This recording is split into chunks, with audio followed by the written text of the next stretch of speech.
Chères adhérentes, chers adhérents, bonjour. Avant 2005, nous marchions au club de la Chapelle Saint-Aubin avec quelques copains, ce qui nous a donné l'idée de créer notre propre club. Donc, le 1er janvier 2005, nous avons signé les statuts de notre association, les Mille Pattes. Nous avons formé un bureau qui n'a pratiquement pas changé depuis l'origine. Le club a été créé pour la randonnée loisir accessible à tous, sorties à thème, exemple mycologique, ornithologique, botanique et pédagogique, sorties permettant de découvrir le patrimoine local, exemple château, moulin, les musées, les entreprises, etc. Sorties avec public handicapé moteur de différents centres spécialisés. Participation aux animations de notre comité départemental. Également implication du club avec convention de la communauté de communes des Ports du Maine, exemple balisage. Et tout ceci dans l'esprit du respect de la nature et d'une très bonne convivialité. Ayant passé 10 années sympathiques grâce à vous tous et surtout à mes collaborateurs proches qui ont contribué à cette belle réussite. Merci à tous.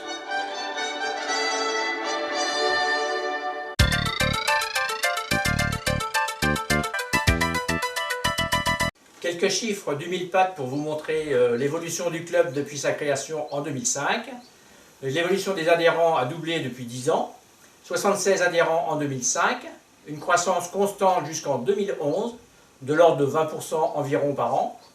Effectif relativement constant aussi depuis 2011, 151 adhérents en 2015.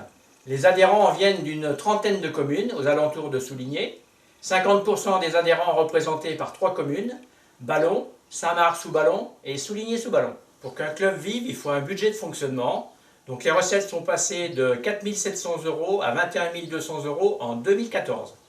Les dépenses, elles, sont passées de 4 100 € à 17 000 € en 2014. Les recettes et les dépenses ont été multipliées par 4 fois et demi, ce qui démontre bien une bonne animation dans les sorties. Pour que le Mille Pattes vive, il faut absolument toucher des subventions. En 2005, nous avions touché 700 € pour atteindre aujourd'hui, en 2014, 2 000 €. 4 sources de subventions: la subvention municipale, la subvention cantonale, la subvention du CNDS et la subvention de la CCPM. Je vous rends l'antenne.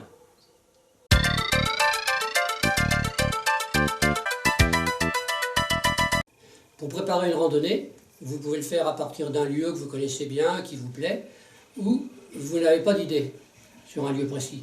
Vous avez plusieurs solutions. La première, la plus simple, c'est d'utiliser les topoguides, qui sont le plus souvent disponibles dans les mairies ou les offices de tourisme. Topoguides, les voilà, c'est toujours des plaquettes souvent. Voilà. Vous avez un petit dépliant, et puis le circuit est tracé. Toutes les informations utiles, le temps, etc. sont dessus. Deuxième solution, vous faites le parcours vous-même à partir de cartes IGN papier, voilà, ou de cartes disponibles sur Internet. Ensuite, il faut effectuer le parcours avec un podomètre, un genre d'appareil, ou un GPS, celui-là se met au poignet, très pratique. Ces appareils vous donneront la distance précise. Il n'y aura pas de surprise à l'arrivée. Si vous n'êtes pas équipé, vous pouvez noter le temps de marche, ce qui donnera quand même une bonne idée du parcours.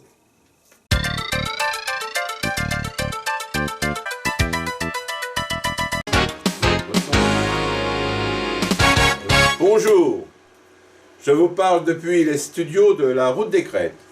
Il y a déjà quelque temps, ça devait être en 2012, à la sortie des RRI. Une célèbre randonneuse, bien connue de nos services, une habituée des tours de riz. Il faut que je vous explique. Pour le pique-nique du midi, nous étions assis sur un muret en contrebas d'une rivière. Nous voilà-t-il pas repartis à la visite d'une briqueterie. Notre randonneuse, elle n'a rien vu de cette visite. Et pour cause, elle nous affirmait avoir perdu ses lunettes à l'endroit de ce petit mur. Étant l'organisateur de cette sortie, à la fin de la rando, je me suis senti obligé de la ramener à ce petit mur, pour ne rien trouver. Quelques semaines après, elle nous avouera que ses lunettes ne sont jamais sorties de son sac, messieurs, dames. Il faut quand même que je vous dise que ce n'était que des orties des ronces, des chardons. Regardez, messieurs, dames, j'enseigne encore. C'était Jean-Claude Louvet, en direct des studios de la Route des Crêtes. À vous, les 1000 pattes. Je ne vous parlerai pas des chaussures dépareillées.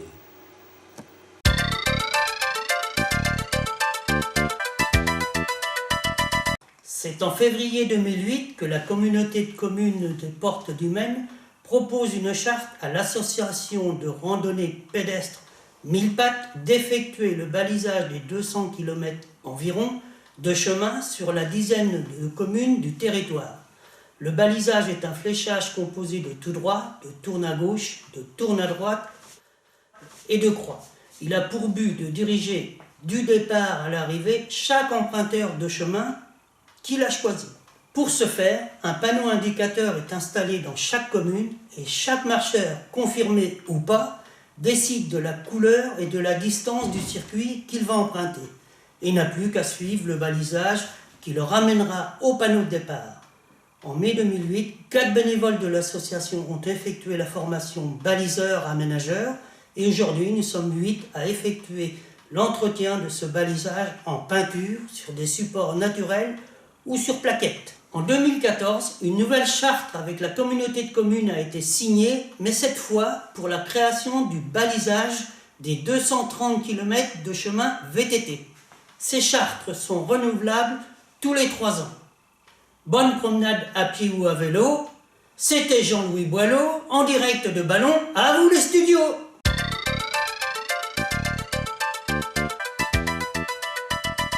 On ne peut pas évoquer la traversée de la baie du Saint-Michel sans bien sûr parler de ces célèbres sables mouvants que tout le monde connaît. Quand on dit sable mouvant, en fait, c'est plutôt de la vase que du sable. Mais bon, c'est quelque chose qu'il faut prendre en compte. Et d'ailleurs, les organisateurs l'avaient pris en compte puisqu'ils s'étaient assurés de la présence de locaux qui connaissaient très très bien la baie. Mais malgré cela, ce qui devait arriver arriva. C'est-à-dire qu'il y a des gens parmi nous qui se sont trouvés piégés, qui se sont fait piéger et qui se sont enlisés. Alors quand on dit enlisés, à tel point, c'est qu'on ne peut pas s'en sortir tout seul, quoi. Alors ça fait rire au début, ça fait moins rire après, puis c'est là qu'on a plein de réflexions de gens qui ont plein d'idées, du genre enlève donc tes chaussures, ça va mieux aller. J'essaie déjà enlever mes chaussures, essaie de les remettre à ce moment-là. Et puis d'autres, c'est retire d'abord ton pied gauche. C'est bien joli, mais quand le pied gauche est retiré, le pied droit il s'est enfoncé encore plus, ce qui est bien qu'on s'en sort pas. Il y a même quelqu'un qui a dit dis donc Jean-Pierre, si t'allais chercher ton tracteur, puis du genre au fait, est-ce que tu sais nager? De toute façon, il est plus temps pour apprendre. Hein. Mais bon, faut pas s'affoler, on a encore 1 heure avant la marée haute. Hein. Voilà.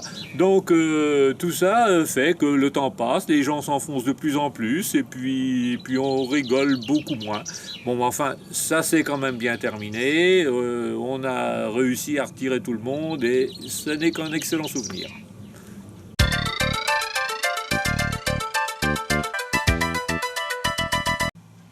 Très vite après la création du club 1000 pattes, nous avons commencé avec quelques bénévoles et l'aide de l'association Étincelle 72 à sortir les jeunes handicapés moteurs en randonnée avec des joëlettes.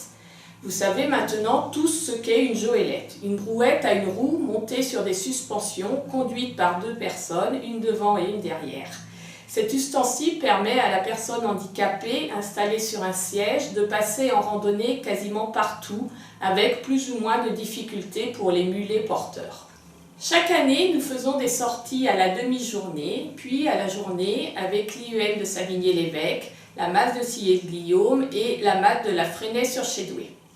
Puis, en 2013, Xavier, éducateur sportif à l'IEM, accompagné de 14 bénévoles des 1000 pattes et d'Étincelle 72, ont emmené 6 jeunes pour un séjour à Belle-Île-en-Mer.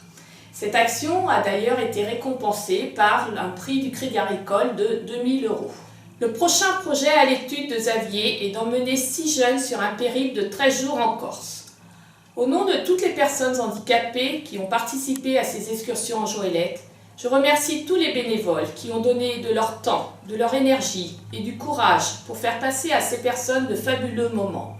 Des liens d'amitié, des moments de partage inoubliables se sont créés. Et chaque année, tout le monde attend ce rendez-vous avec impatience pour se retrouver. Encore merci et continuons ces belles actions. C'était Patricia pour les Joëlettes. À vous les studios!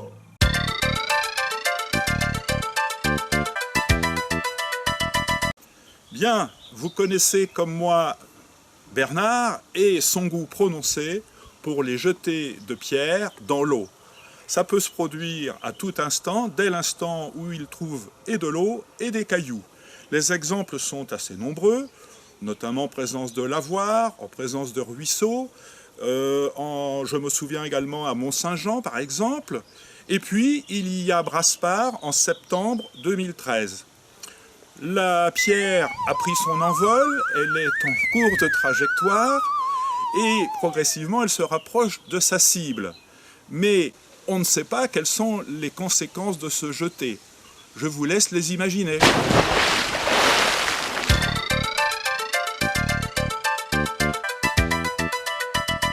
Le site, le voilà. On y trouve le programme annuel, les photos, des informations, des statistiques, tableaux sur le club et les circuits. Par exemple, les circuits. On va cliquer ici sur le mot circuit.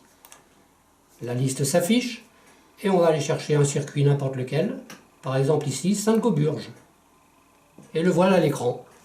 On peut l'imprimer, on peut le regarder à l'écran ou l'imprimer avec la petite commande ici, imprimer, à condition d'être lié à une imprimante.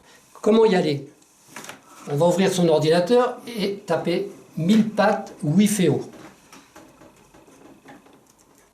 On vous propose accueil, association de randonnée. Il suffit de cliquer dessus et on est sur le site. Pour accéder rapidement, comment on met un raccourci sur le bureau? Alors on clique sur le symbole ici, réduction d'image, et on attrape le symbole à côté du mot 1000 pattes, on maintient la touche de la souris enfoncée pour traîner ce petit symbole sur l'écran. Et voilà mon raccourci. Maintenant, si vous voulez retourner sur le site, vous n'avez qu'à atteindre le raccourci, cliquez dessus,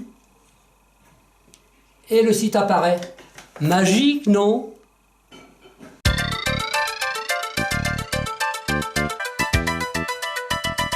Oui, ici Guy et Gérard, vous êtes en direct avec une émission au coin du feu. Et vous présentez comment monter une grande sortie avec les 1000 pattes. Le premier point sera de déterminer la date. Ensuite, choisir une région digne d'intérêt à 3 heures maxi de Souligné-sous-Ballon. L'hébergement est une priorité. Capacité minimum 65 personnes. Pensez à la demi-pension et au pique-nique le midi. Connaître précisément le type de chambre, le type de lit, qu'il y ait des douches, mise à disposition des draps, avoir une salle indépendante avec frigo pour passer de bonnes soirées. Et bien sûr, se rapprocher des tarifs de l'an passé. Prospecter par Internet, établir plusieurs devis, visiter sur place avant de décider, échanger, prendre rendez-vous avec le gestionnaire de l'hébergement pour résoudre un maximum de détails. Composition des repas, préparation de la salle de restauration, distribution des clés de chambre, organisation des pique-niques, mise en route des douches, des frigos. Les randos seront planifiés avec une mise en jambe le vendredi après-midi et intégrer au maximum le patrimoine, la culture et faire partager des spécialités. L'organisation des randos, Guy Plouchard vous en a parlé précédemment, avec en plus en soirée, bilan de la journée et présentation du lendemain. Pour mémoire, il est nécessaire de préparer un classeur avec à la journée les activités et les horaires avec les tâches de l'organisateur. Pour la communication, présentation à l'AG en janvier, une réunion de présentation 15 jours avant le départ et une communication permanente avec le trésorier pendant l'avancement du projet, sans oublier le bureau. À toi. Alors oui, pour se partager le travail, ne pas être seul, 2 couples, c'est super. Super. Super. Avoir en mémoire de présenter un budget équilibré. Établir et respecter les horaires fait partie de la réussite. Et pour terminer, nous rappelons tous les deux. Et nous rappelons l'aide apportée par le trésorier. Et pour terminer, nous rappelons l'aide apportée par le trésorier. C'était une émission en direct de Eh Là, ben, où c'est qu'on est, là? Eh ben, écoute, on est chez moi, là. Eh ben, c'est on est- une émission en direct de chez lui. Trop fort, je parle trop fort.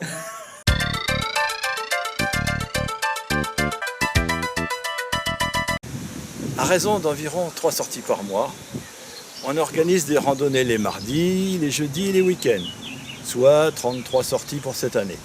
Nous privilégions les mois d'avril à octobre pour les randos sur la journée, distance 15-20 km. Les autres mois, de novembre à mars, étant réservés aux randos l'après-midi de 8 à 12 km.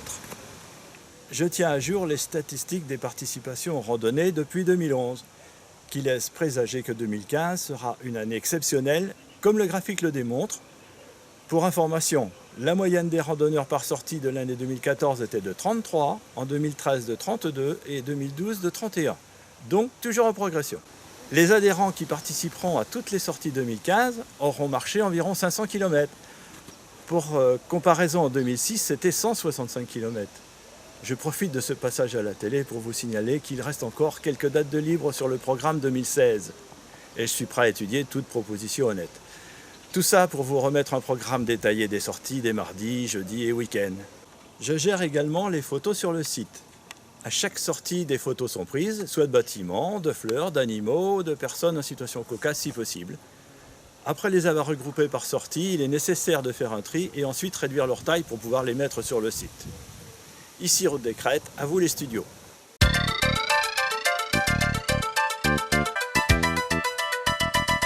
Moi, Gisèle, je pense que nous, les femmes, depuis 10 ans, nous sommes de plus en plus nombreuses.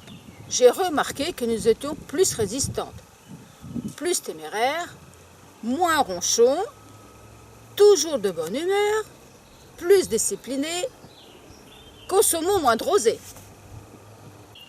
Nous n'avons pas peur de la pluie. Nous ne sommes pas des poules mouillées. C'est toujours nous qui préparons les pique-niques. Alors, les femmes, qu'en pensez-vous? Et vous, les hommes, vous en pensez quoi? Par contre, entre les hommes et les femmes, il y a quand même une bonne complicité. Et comme dit quelqu'un que je connais bien, il y a toujours une bonne convivialité. C'est bon? Eh oui, déjà 10 ans. Donc rendez-vous pour les 20 ans. Et n'oubliez pas que ça marche avec les...